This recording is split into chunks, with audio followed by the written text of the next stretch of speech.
साथियों, जय भीम, जय भारत, जय संविधान। आप देख रहे हैं बहुजन मीडिया पर और यहाँ पर एक प्रोग्राम है अंबेडकर भवन में। यहाँ पर एक ऑर्गेनाइजेशन है, संगठन है आईडीए, और उसका जो संयोजक है, आई थिंक संयोजक है, संस्था है, वो है बीडी चौधरी साहब। कई सालों से वो संघर्ष कर रहे हैं और मेरी कई बार उनसे बात हुई और वाकई में वो बहुत जबरदस्त काम करने की कोशिश वो कर रहे हैं।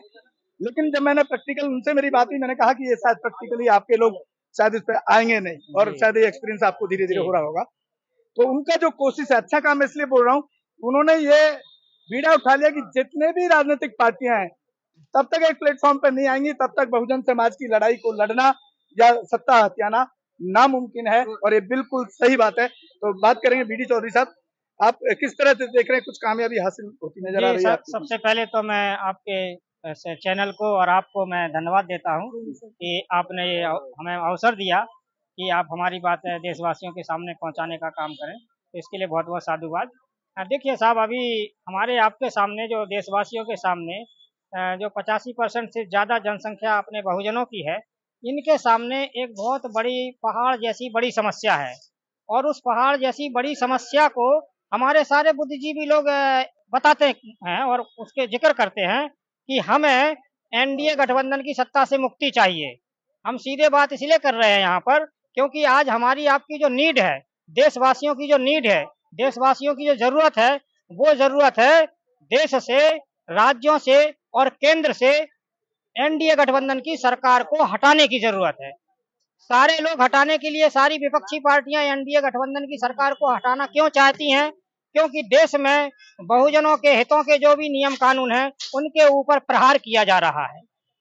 देश के बहुजनों के लोगों को फिर से गुलाम बनाने का जो षड्यंत्र, जो उनका 100 साल पहले उन्होंने निर्धारित कर लिया था 1925 में जनरल वालों ने, कि अभी डॉक्टर अंबेडकर तो इनको आजाद करा देंगे, संविधान में अधिकार दिला देंगे, लेकिन इनको हम धीरे धीरे करके 100 साल में इनको हम शूद्रों को फिर से गुलाम बना देंगे। और उसी प्रक्रिया में उनकी दिन रात चिंतन लगा रहता है और उसी दिन रात के चिंतन में 100 साल तक उन्होंने इंतजार कर लिया है। 2024 में उनकी सरकार अगर फिर से बन गई तो 2025 से पहले ही वो हमें और आपको पूरा, जिस तरह से वो हिटलर का हम लोग एक उदाहरण पढ़ते हैं कि वो आ रहा था संसद तो उसने मुर्गा लिया और उसके पंख नोच नोच करके वो ले गया और संसद में सीट पे ना जा करके संसद के बीच में खड़ा होकर के उसने सारे सांसदों को दिखाया कि देखिए जनता को कैसे नोचना है, विपक्ष को कैसे नोचना है, विपक्ष के पंखों को कैसे नोचना है। इस तरह से इन पंखों को नोच दो इन विपक्ष वालों के और इनको जो है असहाय करके छोड़ दो, तो ये कुछ नहीं कर सकते हैं। ये हमारे आपके पीछे दुम हिलाते रहेंगे। उस मुर्गे का उदाहरण दे करके उन्होंने जो ये सिद्धांत बताया, आज भारत के अंदर वही सिद्धांत चल रहा है। हमारे बहुजन समाज के विद्वान जनों को इस बात का एहसास होने के बावजूद भी एक सही दिशा में, जो सही तरीके से राजनीति करने का संदेश हमारे राजनेताओं को देना चाहिए। वो हमारे जिम्मेदार जो बुद्धिजीवी साथी हैं, जिम्मेदार हमारे जो सामाजिक संगठनों के लोग हैं, वो जिम्मेदार बुद्धिजीवी साथी, सामाजिक संगठन चलाने वाले, संघ चलाने वाले, जो समर संघ चला रहे हैं, वो कहते हैं अभी नहीं साहब, हम लोगों को जोड़ लेंगे और 10-20 करोड़ लोगों को जोड़ने के बाद में पर्टिकुलर हम समर संघ की ही बात नहीं कर रहे, क्योंकि समर संघ कोई राजनीतिक प्लेटफॉर्म नहीं है। हम बुद्धिजीवियों की बात कर रहे हैं। जो जितने भी बहुजन समाज की पार्टी हैं, चाहे वो रावण हो, चाहे मायावती हो, चाहे वो अखिलेश की पार्टी हो, इन सबको आप कैसे इकट्ठा कर पाएंगे? मेरा सवाल ये, सवाल का ही हम आंसर दे रहे हैं कि हमारे जो बुद्धिजीवी साथी हैं वो अपने अपने संघ चला रहे हैं, संगठन चला रहे हैं, आर्मी चला रहे हैं। बहुजनों के नेता, बहुजनों के लोग, इन बहुजनों के इन संघ चलाने वालों को, इस संगठन चलाने वालों को, इन आर्मी चलाने वालों को इस बात का ज्ञान नहीं है कि अगर हमारे बहुजनों की सरकार नहीं बनेगी तो हमारा संविधान कैसे बचेगा, हमारे देश के बहुजनों का लोकतंत्र कैसे सुरक्षित रहेगा। इन्हें इस बात का ज्ञान नहीं है क्या? इन्हें ज्ञान है, लेकिन ये जानबूझ करके बहुजनों के हमारे फेमस पार्टी अध्यक्षों को इकट्ठा करवाने के लिए कोई आवाज नहीं उठाते हैं। मंच पे आएंगे, भाषण देंगे, बढ़िया बढ़िया लच्छेदार बातें बताएंगे, जनता को असली मुद्दे से दूर करने के लिए जनता को जोड़े रखते हैं। और जो सही सिद्धांत है कि सरकार बनाने के लिए, सत्ता हासिल करने के लिए, बहुजनों को हुक्मरान बनवाने के लिए राजनीतिक पार्टियों का समागम करवाना चाहिए। समागम मतलब एक जगह गठबंधन बना करके उन्हें चुनाव लड़ने का संदेश देना चाहिए, उनको नसीहत देना चाहिए फेमस पार्टी अध्यक्षों को। मेरा सवाल ये है कि मैं फिर रिपीट कर रहा हूँ कि एक जगह ना आने के पीछे कारण क्या है? कहीं ऐसा तो नहीं जो बहुजन समाज का पैसा इकट्ठा होता है उससे ये ऐसो आराम की जिंदगी जी रहे हैं? आप कड़वा सच को नहीं बोल पा रहे हैं, क्या कारण है? बिल्कुल कड़वा सच है। मैं तो खुलेआम बोलता हूँ। बिल्कुल आपका मैं ये जितने भी फ्लाइट में घूमते हैं और बड़ी कोठियों में, रेशियो में और आराम कर रहे हैं, बड़ी गाड़ियों में चल रहे हैं, ये मेरे बहुजन समाज का पैसा है। बिल्कुल बहुजन समाज के पैसा को ये अपने स्वार्थ में पूरा कर रहे हैं। तो यहाँ सवाल ये बनता है कि हमारे जब बहुजन नेता अपना स्वार्थ पूरा कर रहे हैं तो हमारे लोगों का अपना स्वार्थ क्या होना चाहिए? हमारे लोगों का स्वार्थ हम कैसे पूरा होगा? हमारा स्वार्थ यह है कि हमारे बहुजन नेताओं की सरकार बने, तो हमारे बहुजनों का स्वार्थ पूरा होगा। बहुजन नेता केवल अपना स्वार्थ पूरा करने में लगे हैं, इसलिए हमें और आपको अपना स्वार्थ भी देखना चाहिए। एक दो लाइनें कही गई हैं जो सत्संगों में कही जाती हैं कि सुर नर मुनि सबकी यही रीति, स्वार्थ लागे करे सब प्रीति। हमारे बहुजनों को तो स्वार्थ ही समझ में नहीं आ रहा कि मेरा स्वार्थ कहाँ पूरा हो सकता है। बहुजन बुद्धिजीवियों को समर संघ का और वामसेव का, बामन मेश्राम का या भीम आर्मी के चंद्रशेखर आजाद का इसलिए नाम ले रहा हूँ क्योंकि इन्हें अपना स्वार्थ नजर नहीं आ रहा, अपने बहुजन समाज का स्वार्थ नजर नहीं आ रहा है। अपना स्वार्थ तो नजर आता है, नेताओं को आता अपना स्वार्थ, संगठन समाज का स्वार्थ नजर नहीं आ रहा। नेता जो बहुजन नेता बहन मायावती है, अखिलेश यादव है, तेजस्वी यादव है, नीतीश कुमार है, चंद्रशेखर आजाद है और हमारे तमाम बहुजनों के फेमस पार्टी अध्यक्ष हैं, वर्तमान में सीएम भी बने हुए हैं, डिप्टी सीएम भी बने हुए हैं। इन्हें अपना स्वार्थ तो नजर आता है लेकिन बहुजनों के हितों के लिए इनके पास कोई योजना नहीं है। सर मेरा एक सवाल है चंद्रशेखर को लेकर, अभी आपने हम चंद्रशेखर की बात करेंगे। चंद्रशेखर एक जाना पहचाना नाम है, उसे बड़े बूढ़े बच्चे सभी जानते हैं आज के टाइम में। वो राजनीति कर रहे हैं अपने अलग मंच पर और बात वो बाबा साहब की कर रहे हैं, लेकिन जहाँ कहा जाता है कि वो जो बाबा साहब की बात कर रहे हैं लेकिन गाड़ियां उनके साथ बीजेपी की मिल रही है। देखिए ये बात सही है आपकी कि गाड़ियां बीजेपी की हो सकती, कांग्रेस की हो सकती, किसी की भी हो सकती हैं, परंतु हमारे राजनेताओं को अपने दिमाग से क्या सोचना चाहिए? जो राजनीति बहुजनों की कर रहे हैं, राजनीति ओबीसी एससी एसटी माइनॉरिटी की कर रहे हैं, लेकिन ओबीसी एससी एसटी माइनॉरिटी की जो फेमस पार्टियां हैं इनका अलायंस नहीं बना रहे हैं। इन्हें कोई नया काम करने के लिए थोड़ी कहा जा रहा है। नहीं सर, आपको कई साल हो गए इसमें, क्योंकि मेरे को लग रहा है 2-3 साल तो मेरे से आपका बातचीत चल रहा है। क्या इन बड़े लेवल पे इन लोगों से आपकी बात हो पाई?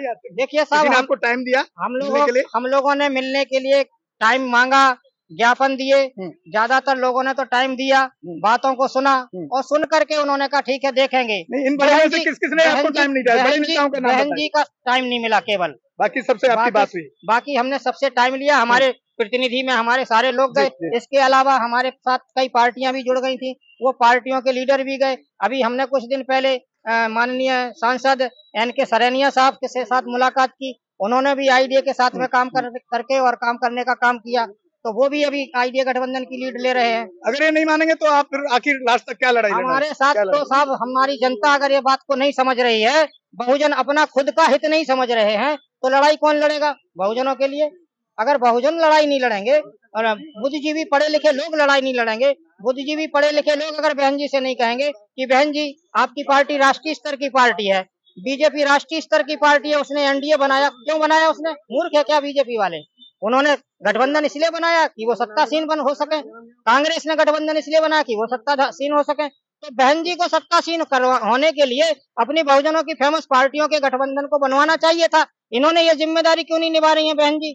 बहन जी से अपील है देशवासियों की और हम सब लोगों की होनी चाहिए कि भाई बहन जी आप भी ये मेहरबानी करो। नहीं, मेरा मतलब है कि ये तो आपकी कोशिश है, ये कामयाब होती नजर नहीं आ रही। अभी आपको रिजल्ट जो आपने बताया नहीं आया ना एक प्लेटफॉर्म पे, लास्ट हथियार क्या है? क्यों ना ऐसे लोगों को मजबूर किया जाए? अभी ये सामाजिक लेवल पे इसको तैयार कीजिए समाज के लोगों को कि जहाँ पर भी इनको कोठी बंगले जो बहुजन समाज की वजह से राजनीति में सक्सेस होने के बाद मिले हैं, वहां पर जाकर के इनके गिरफ्तार किया जाए, बंद किया जाए, इनको एक्सपोज किया जाए। बिल्कुल सही चीज है। अब इसीलिए तो प्रश्न ये बन रहा है कि बीडी चौधरी अकेले तो कुछ है नहीं, बीडी चौधरी अकेले तो खड़े नहीं हो जाएंगे झंडा लेकर के। जो बहुजन समाज के बुद्धिजीवी पढ़े लिखे लोग अपने आप को कहते हैं, बड़े विद्वान कहते हैं, और वो विद्वान लोग जो है 10, 20, 50, 100 लोगों को लीड करते हैं, उनके पीछे लोग हैं, संगठन कई वर्षों से संगठनों से जुड़े हुए लोग हैं, उनके खुद के संगठन चल रहे हैं। बीडी चौधरी जी ने अपना संगठन इसलिए नहीं बनाया है कि कोई ये आरोप ना लगा सके। अब आप यहाँ से अपनी जो जनता यहाँ देख रही है आपको, उसको क्या संदेश देना चाहते हैं? जनता को एक ही संदेश देना चाहते हैं कि अगर बहुजन समाज के लोग अपना बहुजनों का लोकतंत्र बचाना चाहते हैं, संविधान को बचाना चाहते हैं, तो अपने बहुजन फेमस पार्टी अध्यक्षों के को जगाने का काम करें, उनका घेराव करने का काम करें, उनसे न्याय मांगने का काम करें कि भाई आप लोग गठबंधन क्यों नहीं बना रहे हो। अगर बहुजन ऐसा करते हैं तो बहुजनों की सरकार बन सकती है, अन्यथा अभी जैसे 5 राज्यों के चुनाव परिणाम आए हैं उसी तरह के केंद्र में भी चुनाव परिणाम आएंगे, हम लोग ताकते रह जाएंगे। यहाँ से विदा लेते हैं। और ये आईडीए के जो संस्थापक हैं बीडी चौधरी साहब बहुत मेहनत कर रहे हैं समाज को इकट्ठा करने के लिए, एक अच्छी पहल है, हम धन्यवाद करते हैं उनको और साधुवाद करते हैं कि वो इस काम में और कोशिश करें। हमारे चैनल बहुजन दस्तक को लाइक, शेयर, सब्सक्राइब देखना मत भूलिएगा। जय भीम, जय भारत, जय संविधान, नमो बुद्धाय। धन्यवाद। चैनल आर्थिक समस्या से गुजर रहा है। अगर आप बहुजन समाज में बाबा साहेब अम्बेडकर और तथागत बुद्ध की विचारधारा को अधिक से अधिक लोगों तक पहुंचाना चाहते हैं तो हमें आर्थिक सहयोग प्रदान करें, ताकि हम अपने चैनल के माध्यम से देश विदेश में समता, बंधुता, एकता और संवैधानिक अधिकारों को ज्यादा से ज्यादा लोगों तक पहुंचा सकें। आप अपनी सहायता राशि नीचे लिखे खाते में जमा करा सकते हैं। खाता धारक गौतम रत्ना, खाता संख्या 3169576865 IFSC कोड SBIN 0060336, बैंक भारतीय स्टेट बैंक। आप हमारे बैंक खाते का विवरण स्क्रीन पर भी देख सकते हैं। जय भीम, जय भीम। मैं गौतम रत्ना आपका बहुजन फिल्म प्रोडक्शन में स्वागत करता हूं और आप हमारे प्रोडक्शन हाउस के अंदर अपना कैरियर बना सकते हैं as a film director, as a producer and actor and actress and editor and cinematographer also. अगर आपको फिल्म से रिलेटेड कुछ भी प्रोजेक्ट आपको बनवाना है तो हमारे पास में पूरा सेटअप है, जिसमें फिल्म कैमरा है, शूटिंग लाइट्स है और एडिटिंग है। सारा A to Z एक ही जगह पर आपको हमारे यहाँ पर मिल जाएगा। तो दोस्तों आप हमें कांटेक्ट कर सकते हैं हमारे नंबर्स पर 9810085714 और 8510005714। हमारे वेबसाइट पे विजिट कर सकते हैं www.filmserviceindia.com और हमें मेल भी कर सकते हैं gautamfilmsproduction@gmail.com पर। धन्यवाद।